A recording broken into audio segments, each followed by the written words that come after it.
पेश करते हैं आहट, वास्तविक घटनाओं से प्रेरित भूत की कहानियां। ये कहानी आज से 50 साल पुरानी है, लेकिन इसका खौफ आज भी कोलकाता नेशनल लाइब्रेरी के इर्द गिर्द बना हुआ है। और शायद तभी देर शाम के बाद वहां एक अजीब सा सन्नाटा छाया रहता है। ईस्वी 1971 की ये बात है, जब आनंदिता और उसका पूरा परिवार कोलकाता के एलिपोर इलाके में आ बसा था। उस दौरान आनंदिता अपने कॉलेज के सेकंड ईयर की पढ़ाई कर रही थी। हालांकि उस जमाने में लड़कियों के पढ़ने के लिए कोई खास माहौल नहीं था, मगर आनंदिता को पढ़ाई के आगे कुछ और सोचता ही नहीं था। तभी वो अपने कॉलेज की क्लासेस के बाद सीधे लाइब्रेरी जाती थी। यहाँ तक कि छुट्टी वाले दिन भी उसका ज्यादातर समय किताबों के बीच लाइब्रेरी में ही निकलता था। और ये कोई आम लाइब्रेरी नहीं थी। मैं बात कर रहा हूँ कोलकाता नेशनल लाइब्रेरी की, जिसकी स्थापना तो ब्रिटिश राज के दौरान हुई थी, मगर वर्तमान में भारत की सबसे बड़ी लाइब्रेरीज में से एक है। लेकिन आज हम चर्चा कर रहे हैं इस लाइब्रेरी से जुड़े 1971 की वो डरावनी कहानी की, जिसकी कल्पना आनंदिता ने खुद भी अपने सपनों में भी नहीं की होगी। दरअसल आनंदिता का घर इस लाइब्रेरी से कुछ ही मिनट की दूरी पर था, इसलिए वो अक्सर यहाँ देर शाम तक लाइब्रेरी में पढ़ाई करती रहती थी। मगर एक शाम अपने कॉलेज के असाइनमेंट को बनाने में वो इतना व्यस्त हो गई कि उसे वक्त का कोई होश ही नहीं रहा। रात के 8 बजने वाले थे। यहाँ तक कि वहां के लाइब्रेरियन की ड्यूटी भी खत्म होने वाली थी। जाते जाते लाइब्रेरियन ने खुद उसे कहा, बेटा बहुत रात हो गई है, अब तुम्हें घर जाना चाहिए। आनंदिता लाइब्रेरियन की बात सुनकर तेजी से अपना असाइनमेंट पूरा करने में लग गई। लेकिन इसी बीच अचानक उसको किसी के जूतों की आहट सुनाई पड़ी। जबकि लाइब्रेरियन के जाने के बाद उसने किसी को भी अंदर आते हुए नहीं देखा, यानी कि उसके अलावा कोई भी नहीं था पूरी लाइब्रेरी में। फिर ये जूतों की आवाज कहां से आ रही थी? पहले तो आनंदिता काफी डर गई, लेकिन फिर बहुत हिम्मत जुटाकर उन जूतों की आवाज का पीछा करने लगी।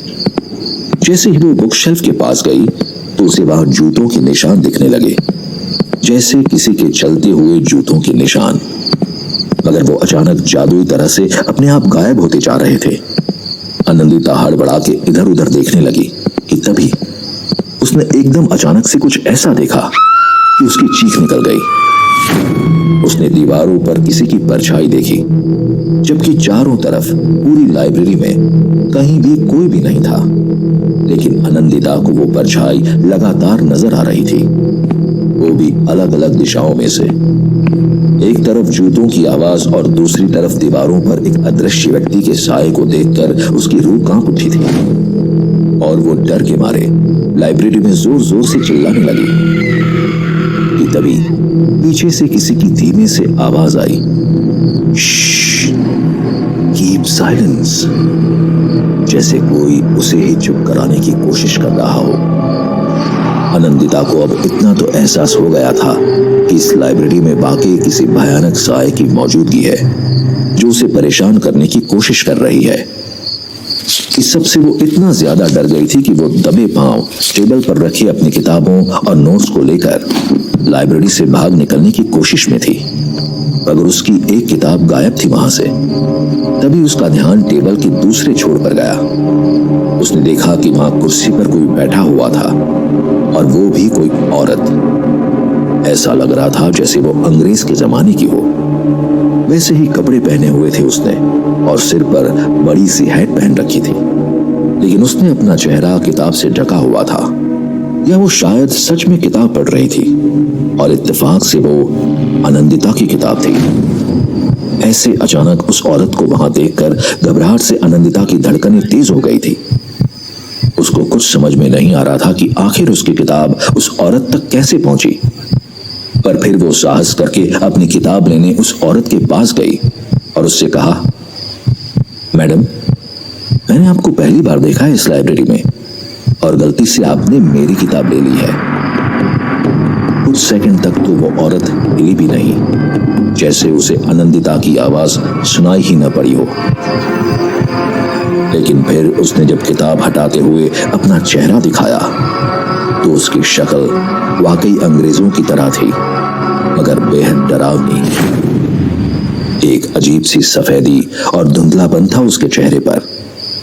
आनंदिता अपनी किताब लेने के लिए हाथ बढ़ाती है कि इसी बीच उसकी नजर उस कुर्सी पर गई जिस पे वो औरत बैठी हुई थी। वो कुर्सी असल में जमीन से 1 फुट ऊपर थी, पूरी तरह हवा में।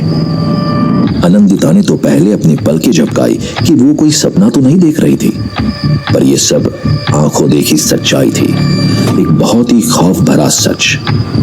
ये दृश्य देखकर वो बुरी तरह सहम सी गई, पर साथ ही उसे बहुत आश्चर्य भी हो रहा था, क्योंकि वो औरत एक टक से आनंदिता को घूरे जा रही थी, लेकिन न उसकी बातों का कोई जवाब दे रही थी और न ही उसकी किताब लौटा रही थी।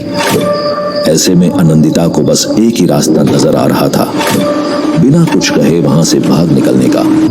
वो जैसे ही मुड़कर लाइब्रेरी से जाने लगी, उस औरत ने आनंदिता को रुकने को कहा और उसकी किताब लौटाते हुए उस अंग्रेज औरत ने कुछ ऐसा बताया कि आनंदिता के पैरों तले से जमीन खिसक गई। उसने अंग्रेजी भाषा में अपना परिचय देते हुए बताया कि वो ईस्वी 1835 में यहाँ के पूर्व गवर्नर जनरल लॉर्ड मेटकाल्फ की पत्नी है, लेडी मेटकाल्फ, और पिछले 1.5 सालों से वो रोज इस लाइब्रेरी में पढ़ने आती है।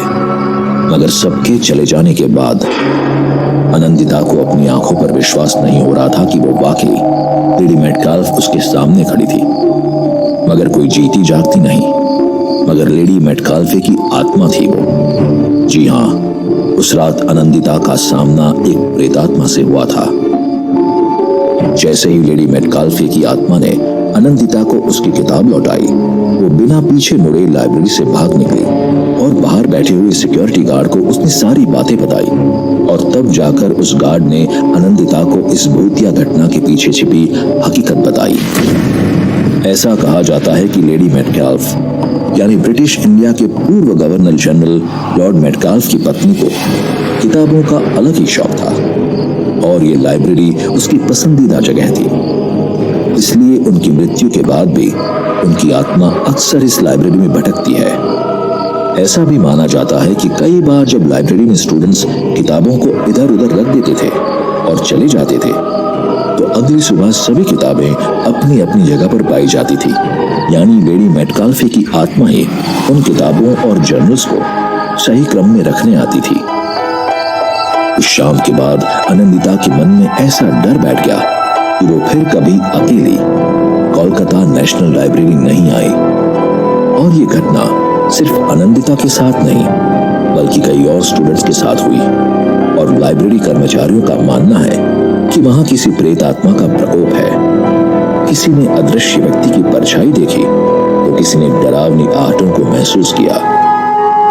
अतीत की इन बातों पर कई लोगों को विश्वास नहीं होता, पर इसे पूरी तरह से झुठलाना गलत होगा, क्योंकि साल 2010 में लाइब्रेरी की नई इमारत की मरम्मत के दौरान वहां एक बेहद चौंका देने वाला राज पता चला। दरअसल उस लाइब्रेरी के ग्राउंड फ्लोर पर एक गुप्त तहखाने की खोज की गई। ऐसा तहखाना जो बिना किसी खिड़की या दरवाजे का बना था, जो अपने आप में ही काफी रहस्यमय और डरावना था। और शायद इन्हीं सब कारणों से आज भी इस विशाल लाइब्रेरी की गिनती भारत की सबसे भूतिया जगहों में की जाती है।